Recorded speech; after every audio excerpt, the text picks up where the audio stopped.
Bonjour, Anna-Andrea, je suis coach de vie, experte en développement humain et vénézuélienne, donc si vous ne me comprenez pas, c'est normal. Bonjour, Marc Fleurier, je suis expert en développement humain et coach en réalisation de soi. Okay.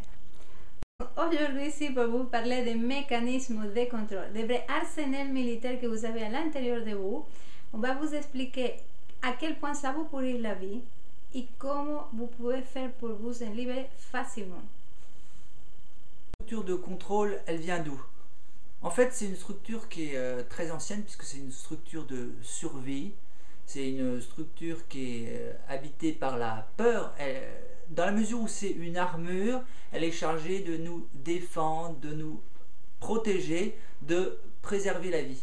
C'est pour ça d'ailleurs qu'il est si difficile de lâcher le contrôle, puisque ça reviendrait à se mettre en danger.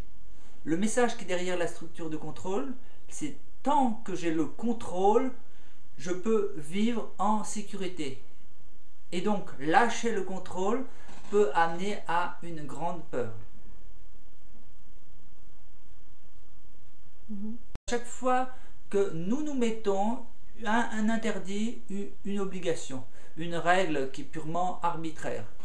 Ce sont des règles qui sont censées nous donner un cadre de vie dans lequel nous nous sentons en sécurité. La limite avec le contrôle, c'est qu'il fonctionne sur un jeu qui est gagnant-perdant. Je domine ou bien je suis dominé. J'ai raison ou bien j'ai tort. Et c'est donc sans arrêt la lutte pour la survie. Vous comprenez bien qu'à partir du moment où je joue le jeu de la lutte pour la survie, il va être difficile de me détendre, de m'apaiser, puisque la vie c'est sans arrêt du rapport de force, du conflit, du pouvoir, de la domination. Et la question qui se pose à partir de là, c'est comment je sors de ce mécanisme de contrôle qui d'une part assure ma survie, mais en même temps m'empêche de vivre la vie épanouie à laquelle nous aspirons tous. La difficulté avec ce qu'on appelle les structures de contrôle, c'est tant qu'elles sont au centre de votre vie, il n'y a pas de possibilité que vous puissiez vous épanouir pleinement. Alors ces structures de contrôle, elles peuvent se manifester de différentes manières, par exemple dans le fait de vouloir avoir raison, de vouloir convaincre quelqu'un d'autre. Est-ce que vous vous êtes par exemple jamais mis dans une situation où vous vouliez avoir raison, vous vouliez prouver à l'autre que votre point de vue était meilleur que le sien? Ça, c'est une structure de contrôle. Mais ça peut être aussi l'angoisse avant un examen. C'est la peur de l'échec, de l'attente d'un résultat. Toutes les attentes sont encore liées à des structures de contrôle. Et puis, c'est toutes les frustrations, les situations d'appréhension, d'angoisse en fait. Vous partez de chez vous, vous avez oublié quelque chose, vous en voulez. C'est une manière, mais de vouloir se contrôler soi. Je n'aurais pas dû oublier. À chaque fois qu'il y a ces phrases, je ne dois pas, il aurait dû, j'aurais dû, je voudrais que. Tout ça, ça fait partie d'un ensemble de structures de contrôle qui vous emmènent dans des situations comme par exemple l'appréhension, la frustration, la déception. Et ça s'arrête jamais. Le contrôle demande toujours de plus en plus de contrôle. Aussi les cas de perte de contrôle. Nous avons l'impression que nous ne contrôlons plus rien dans notre vie. Nous avons par exemple un travail, un couple qui ne nous plaît pas. Et la vie nous emmène d'un endroit à l'autre et nous avons l'impression un peu d'être des victimes. Nous aspirons à vivre dans un monde paisible, à plus de fluidité, à vivre dans la synchronicité. Un événement nous emmène à un autre parce que nous sommes dans le lâcher prise, à faire les choses pas parce que nous nous sentons obligés, sinon par envie, par élan, par plaisir. Ce petit moment, vous le connaissez déjà. Souvenez-vous des dernières vacances où vous avez tout choisi, l'endroit, les personnes, c'était le rêve. Bref, vous avez compris que si vous voulez passer à la maîtrise de votre vie, il va falloir d'une manière ou d'une autre pouvoir relâcher ce contrôle. Alors, comment faire, puisqu'il y a une espèce de contradiction? Si vous voulez relâcher le contrôle, ça sera encore une forme de contrôle. Ce que je vous propose ici, c'est un processus de lâcher prise, c'est le processus rage en 4 étapes qui va vous aider à disperser cette énergie de contrôle. Et la première étape, R, c'est pour reconnaître. Reconnaître quoi? C'est reconnaître la pensée qui cause le contrôle. Par exemple, si j'ai un rendez-vous et que je commence à me sentir un petit peu dans l'appréhension, affolé à l'idée d'arriver en retard, c'est que j'ai une pensée qui cause ce contrôle. Et cette pensée, c'est « je dois arriver à l'heure ».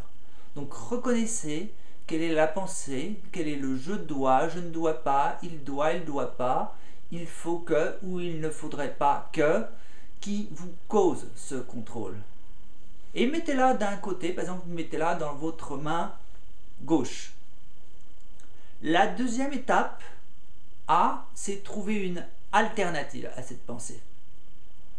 Par exemple, dans le cas de mon rendez-vous, c'est quelle que soit l'heure à laquelle j'arrive, j'aurai fait de mon mieux et ça sera très bien comme ça. Donc ça, c'est l'alternative et je vais la mettre dans la main droite. Troisième étape, je vais goûter chaque alternative. Comment je me sens avec la pensée je dois absolument être à l'heure et comment je me sens? Eh ben, je choisis d'être paisible, quelle que soit l'heure à laquelle j'arrive. Je vais sous-peser les deux, je vais prendre mon temps, je vais en mettre l'une plus proche que moi, puis l'autre. Et on arrive à la quatrième étape. Lorsque je me sens prêt, je choisis ma préférence, quelle est l'alternative que je préfère. Est-ce que je préfère avoir raison, et je suis libre de ça, de vouloir garder le contrôle, ou bien je préfère être en paix et je m'engage dans la paix, je préfère choisir la pensée, quelle que soit l'heure, je suis en paix. Et puis j'apprécie comment je me sens maintenant que j'ai pris cette décision de plutôt considérer les situations à la lumière de je choisis d'être en paix, quelle que soit l'heure à laquelle j'arrive. Donc vous l'avez compris, 4 étapes. 1. Reconnaissez quelle est la pensée à l'origine du contrôle. 2. Choisissez une alternative. 3. Goûtez la pensée d'origine et l'alternative. 4. Engagez-vous, choisissez-en une, sachant que vous êtes parfaitement libre de conserver l'ancienne si l'alternative ne vous convient toujours pas. Si vous avez aimé cette vidéo, envoyez-nous des questions ou des commentaires. On va vous le répondre dans une prochaine vidéo. Ici en bas, vous pouvez écrire dessus aussi. Marc, vous pouvez le contacter sur son site edcreator.com et moi, Anna, sur mon site maîtredetavie.com. En prochaine vidéo. Ciao!